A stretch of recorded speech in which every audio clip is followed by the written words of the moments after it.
Gambiana. Welcome to Greenville Estate in the heart of Gunjur, just minutes away from the Gunjur Highway. The estate is located in a serene and nature-oriented environment which makes it the first community in the Gambia certified by the National Environmental Agency.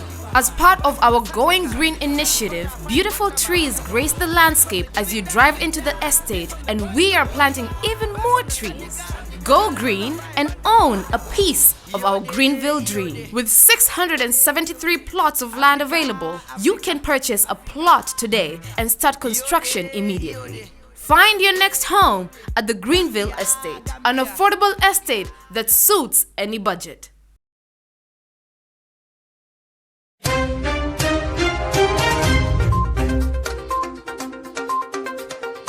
Hello viewers, how are you all doing? Yes, to respond to those people who are asking me questions, calls and text messages about Bora, to be honest, the situation right now, I don't know, because I'm also relying on Kerfatu. You know, I'm reporting what Kerfatu is writing on the social media pages. So yes, Pruka Jabiro Momi Yalon Kevin Kakang Bora Kuala, Fanambe Jikirin Kerfatu Lela, and Kakibaro Bondu or Takatu will never know my kind directly.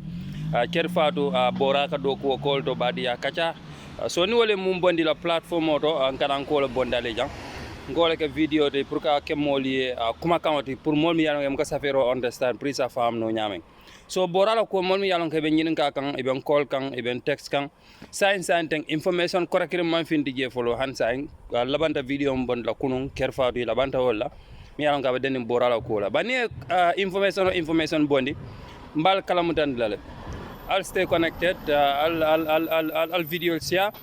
Andu fanal video like fanang. Video ba karnal wato wate kal inform. Kal kalamutan ko la yalon ke kan. Gambia banko kan Gambia banko e bantala anu ko yalon ke den Gambia di wala. Ala barka ba ke ngal be tendu ngal be jay al video jube.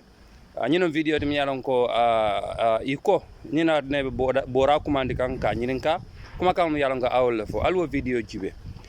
Information finda Bora karombal kalamutanda ala baraka ba.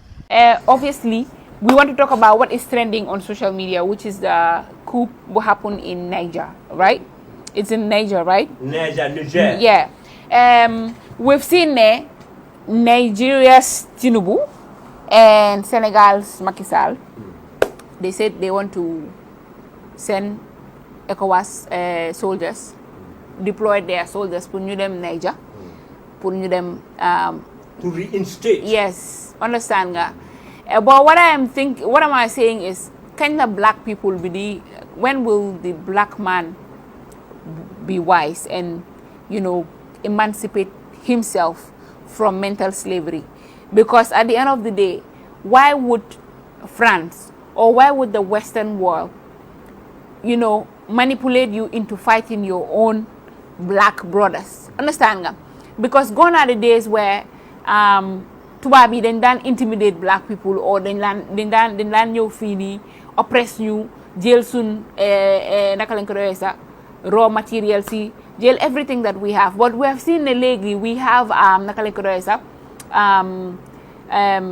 young leaders they are trying to change the narratives. They feel like, you know what, Africa is better on its own and we do not need all these people to come here giving us little aid and then in exchange taking our natural resources. Understand? Because at the end of the day, we all know when it comes to population, Africa more open population. When it comes to natural resources, Africa more open. When it comes to economic growth, Africa stands the chance. When it comes to poverty too. Understand? Yes, because at the end of the day, you know poverty because you cannot pack everything, every natural resources from gold, from uranium, from diamond, from cocoa, from every oil, from gas, from everything we have. Nga dem nga jox ko tubabi, yow ya ko mom. Nga jox len ko ba pare ñom ñu jox la percentage bu ndaw because at the end of the day ñom ñoko nek di process. Understand? It's raw material, they processes.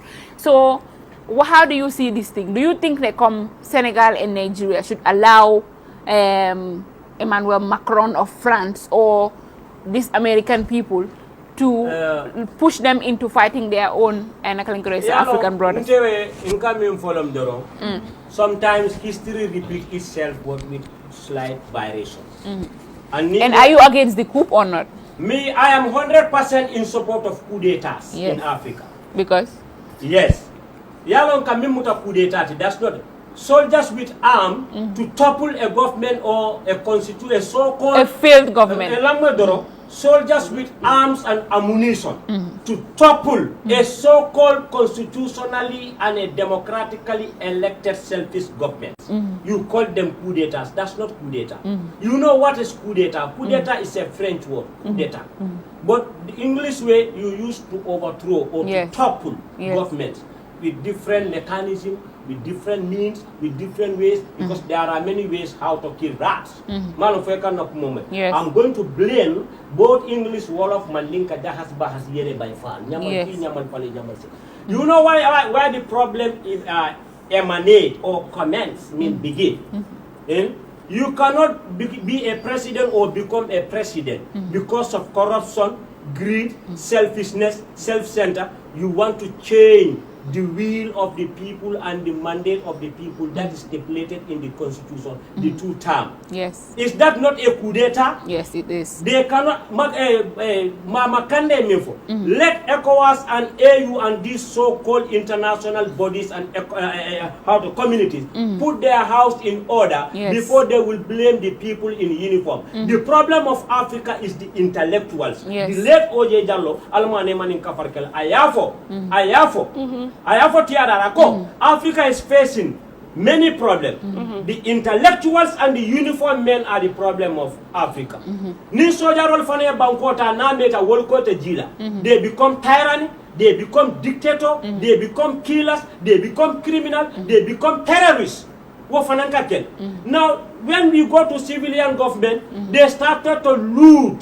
They started to do corruption. They started to do favoritism and nepotism. Now, why coup d'etats will not be in place? If you want to deviate yourself from coup d'etat, you want coup d'etats to coup d'etat agree to the terms, agree to the constitutional term. In Africa, we must face coup d'etats because why? The so-called civilian government and intellectuals, they always change the constitution to their interest. Yes. They change the constitution to favor them. Several Why times, people will not do coup d'etat? Presidency is not something that belongs to no one's father or your mother. You don't inherit it from your family. Macky Sall, This is not easy. I am coming to the case of Macky Sall.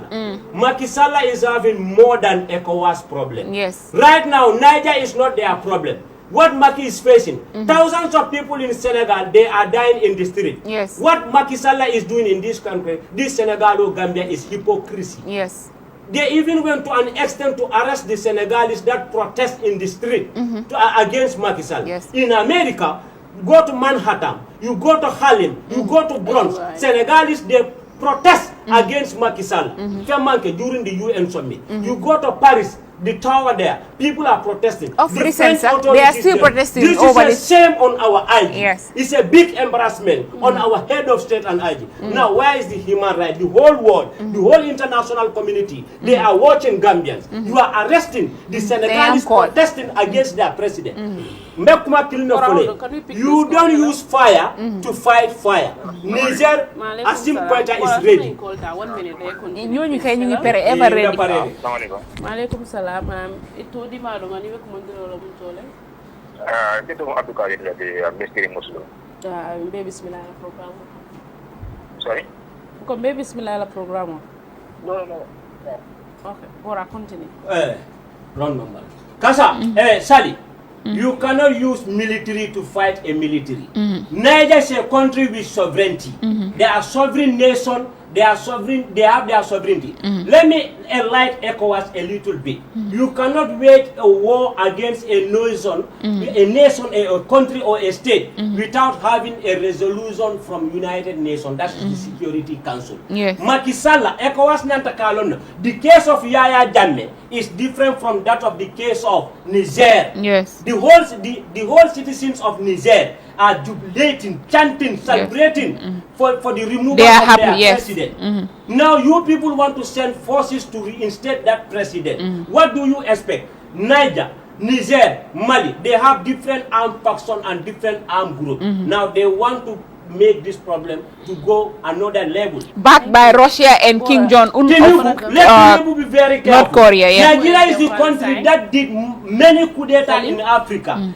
In the history, I think they have the Boko Harams to deal with. So yes, let them deal with their Boko definitely, Haram. and allow Nigeria. Dumbuya, my brother, I love that man. I love Asim Koita. I love Ibrahim Traoré, yeah. and I'm in support of these people. Even myself, I can even volunteer to go and take an arm. Yes, to me support, too. To support Niger. Any president, you don't want to serve the interests of your people. Let the military come and kick you out. Yes.